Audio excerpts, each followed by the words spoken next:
Today we're in Gymnasium 2 in St. Petersburg. I'm Sima, and we're going to do a podcast with Mr.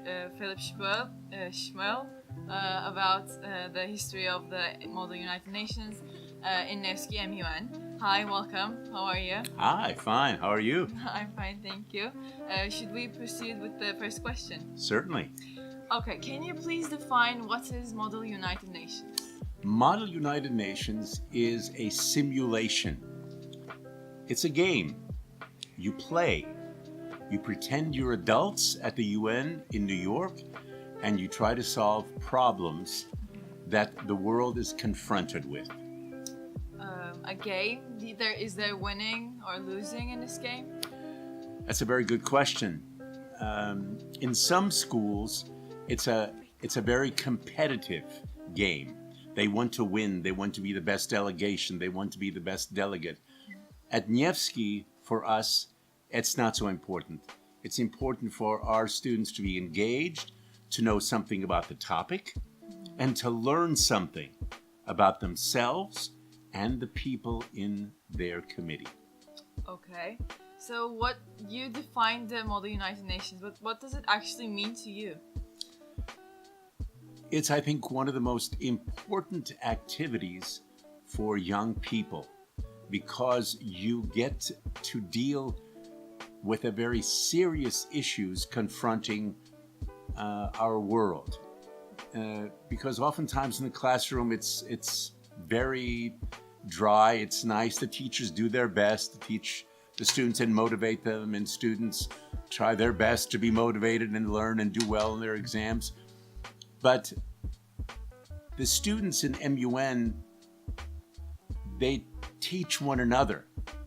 They are involved in an activity that is run by their peers, and it's not teacher-driven. So it's very exciting for me if I've prepared a delegate and he knows what he's doing, and I've taught him to be confident in himself and not be afraid to raise his country placard, not be afraid to take the floor and defend the resolution or to defend a certain clause. That's very, very important. That's important for life, for you to be able to stand up, believe in something, take a stand on something. So that's why I think MUN is so important, because you learn a lot about life skills that you will need to be successful with people. So it's another perspective of looking at things other than the classroom, right? Yes. And I think there are like committees in Model United Nations. Right. What are like different types of committees? Well, there are, for example, the human rights committees, and that deal particularly with refugee issues, and where people have to flee their country, like for example the Rohingyas in Burma, and all of a sudden another country has to deal with these people, hundreds of thousands, which causes great problems. The same thing, for example, with Syrian refugees in Turkey. It's amazing what a good job the Turkish government does dealing with so many millions of people. Yeah. It's a great struggle. And so those are human rights issues that are very important to deal with. And it should not be left just to Turkey, for example, but that the United Nations and the world gets involved. European Union, for example. Their European Union, right? That they all get involved. So human rights are extremely important. Some people say, well, it's about me first. I don't care about all those people that are suffering. But that's the wrong approach. And if I have to say one thing that students do learn at MUN, that we are a world where we are all connected, and we are trained also to think about other people and to care about other people and to care about human rights and do something about it. Other than human rights, what committees can you list? Well, certainly the environmental committee is extremely important. It means a lot to me because I'm very upset with my generation who does not deal responsibly with the world, that causes much damage to the world, which affects your generation. I'm dealing with young people, and I would like for us to be more responsible and leave the world in a clean, beautiful state, so your generation and your children have a beautiful world to live in. That's such a nice thought of you. Absolutely. So I'm very disgusted with the selfishness of some of my people in my generation, because in America, for example, for business people, the bottom line is profit, money. Okay, I don't care about issues, rights, laborers, or the environment. And the environment is so important, because the environment is our mother. You know, that's where our food grows. That's where our animals graze. So that's why I think the Environmental Committee is extremely important. Thank you. Moving on to the next question. Since there are different types of committees, do you think that it is important to maintain a stabilized parliamentary procedure for each committee, or do you think since there are different needs, there has to be different implementations? The parliamentary procedure is extremely important. I'll repeat, extremely important. And the reason is it teaches you discipline.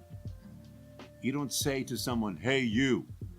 You say, honorable delegate. Would the honorable delegate not agree that more should be done to help refugees and not to leave just one country, okay, with the greatest responsibility? You say the delegate yields the floor to the chair. You recognize that the chair is an important person. So you learn respect. You give respect and you get respect in parliamentary procedure. However, if the committee is going really well and all the students have learned something and they have successfully written resolutions and have successfully debated resolutions, and there is some time left for different approaches, like let's say a crisis committee, I give you a crisis and they must respond to it. The chair then has the right to change the strict parliamentary procedure to allow alternative responses to the problem. But first, before you go to plan B and plan C, you've got to know parliamentary procedure. And another reason why it's so important is the personal pronoun I. The personal pronoun I is not important. In fact, it's almost forbidden. You are there to represent a country, whether it's Turkey, Germany, France. You are a representative of that country. It's not about you, it's about your country. So you learn how your country thinks, what they expect of you, and you want to do the best for your country. And I is very self-centered, very egotistic. Personal. This is not about personal, right? It's about a nation and bigger issues that countries have to deal with. Thank you. Do you think there is significance to holding this conference in St. Petersburg? Absolutely. First and foremost, I have to say, my wife, she loves Russia and she loves Russian because she started studying in 1965, many years ago. And she had a Russian professor who just died recently at age 98. And so one of the reasons that we have this conference is because of my wife's, she wanted it, and the connection with Russia. And so we have been in Russia since 1967, visited for the first time, fell in love with it. And we feel a certain strong connection to the Russian people, Russian culture, Russian language. And we think that the world has a too negative view of Russia. We find, we are Americans and we live in Germany. We find that in Europe as well as the United States, the picture of Russia is way too negative, really not based on experience that people have had with Russian people. And it's not based in fact. They have a tendency to look at the ruling party or the rulers as though those people are Russia. Okay, well, we have no control over who rules the country. I have no control over Donald Trump. I will not give my opinion on Donald Trump in this podcast. Okay. It's not important. You're right. Okay, and so you probably know my feelings without me saying yes. Of course. But for me, it's very important to have it in St. Petersburg, so we expose young people to the wonderful younger generation that is bright, intelligent, and that wants to do something. And there are even people like Ivan, who is in this studio that I met a number of years ago when he was much smaller, who is also very dedicated to MUN and helped make these conferences a success. And that's another reason it's so important, is that we help inspire and encourage young Russians to be positive about their future and to do the best for themselves and for their country. Okay, that's a very well structured answer, and I really wanted to actually understand the source of your fascination of Russia, so thank you for that clarification. And which community do you think, but we talked about this, so I can move on to the next question. What do you think is the most important part of MUN? Is it like debating or researching, or is it knowing new cultures and communicating with new people?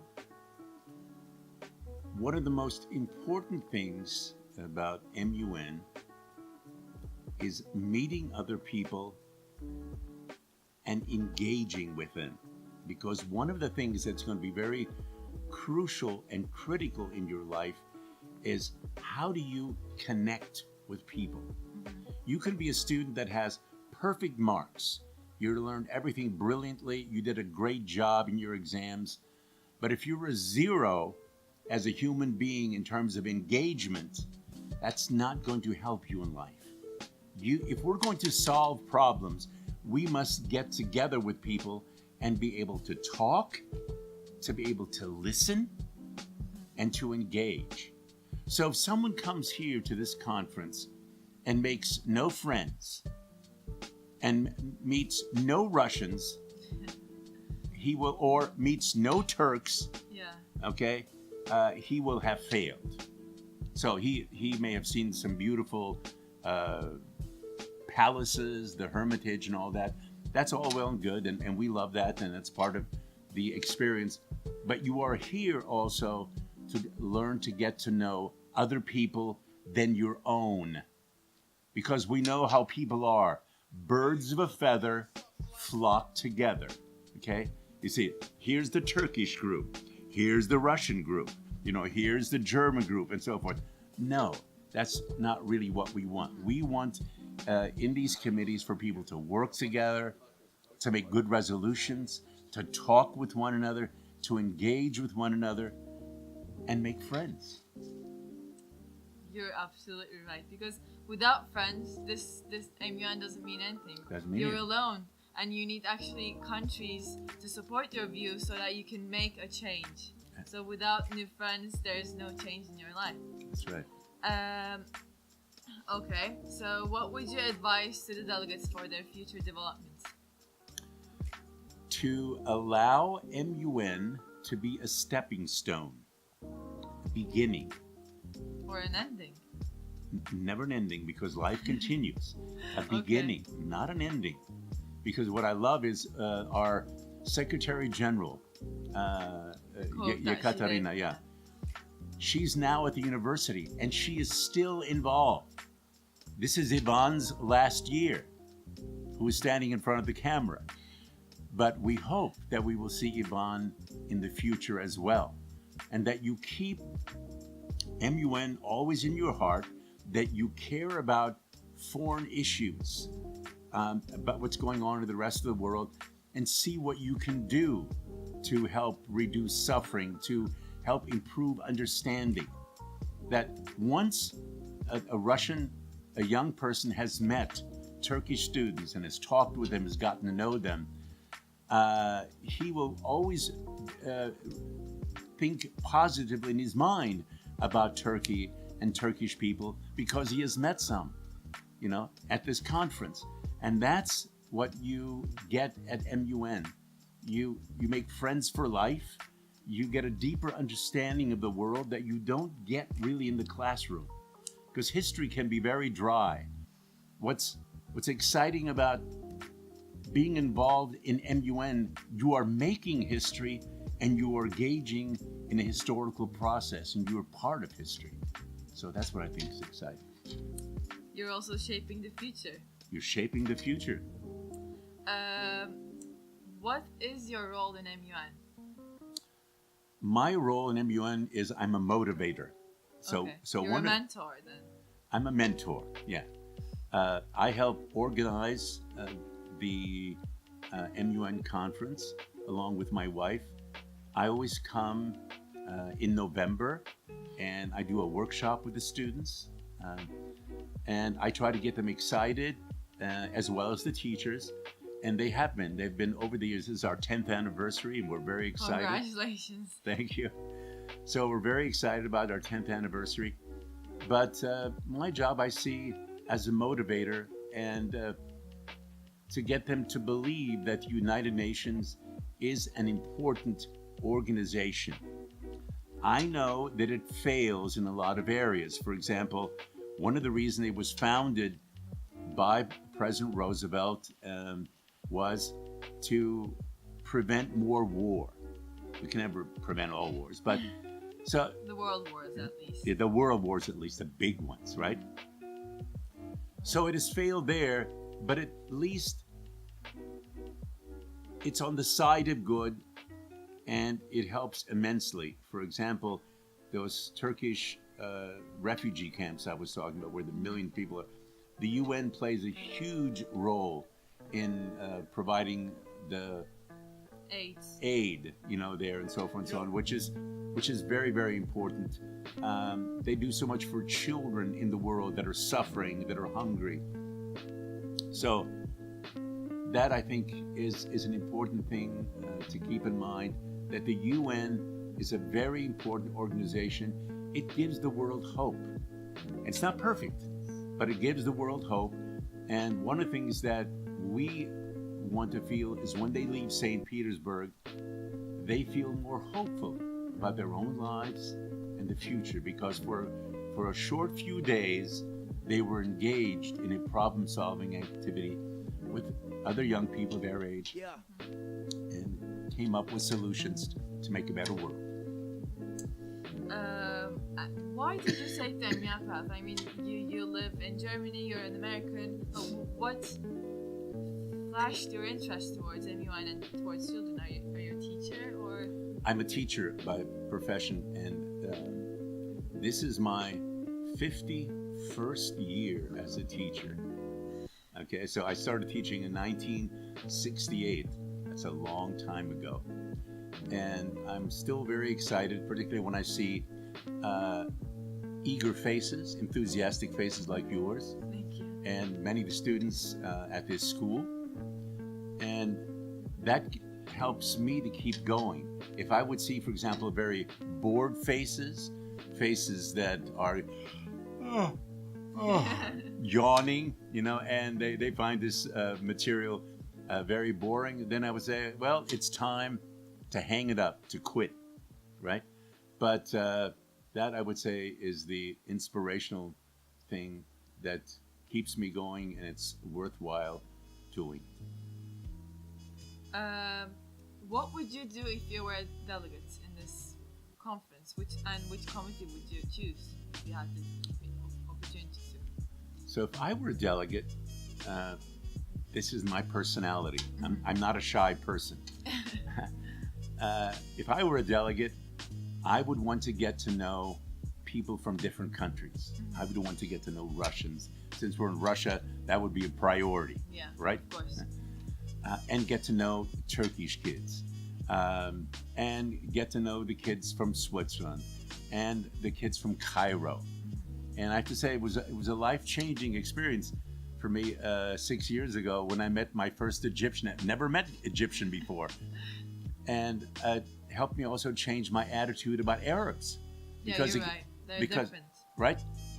The media is always negative about Arabs, like they're a bunch of bomb throwers, they're a bunch of crazies, that kind of thing.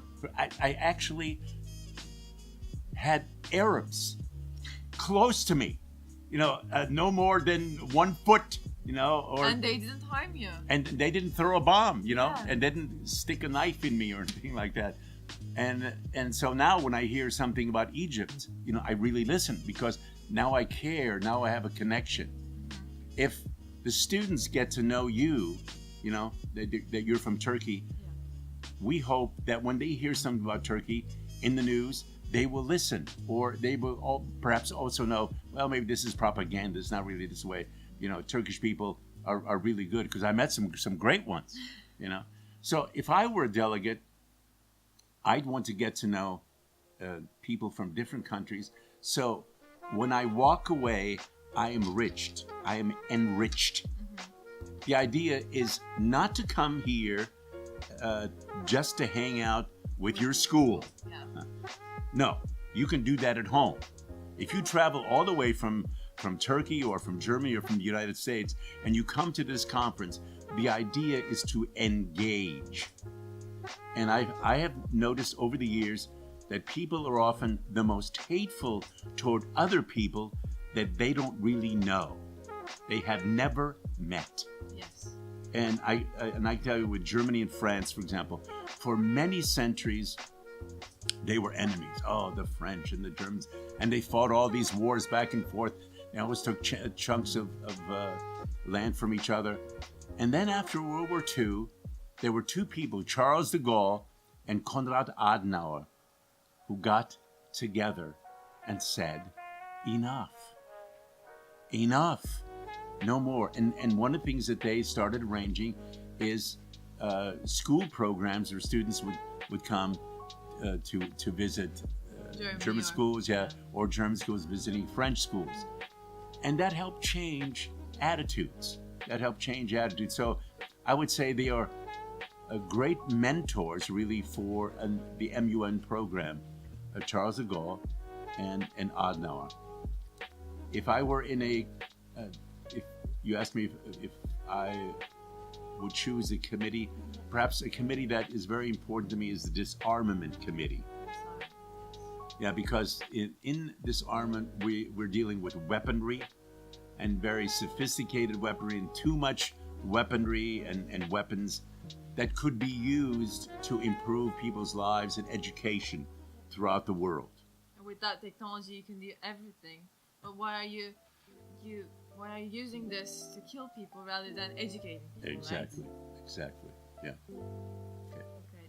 That was my last question. Thank you so much for participating in this interview.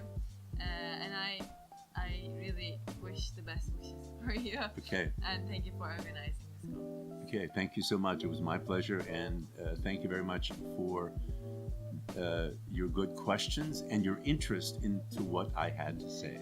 You're welcome. Thank you.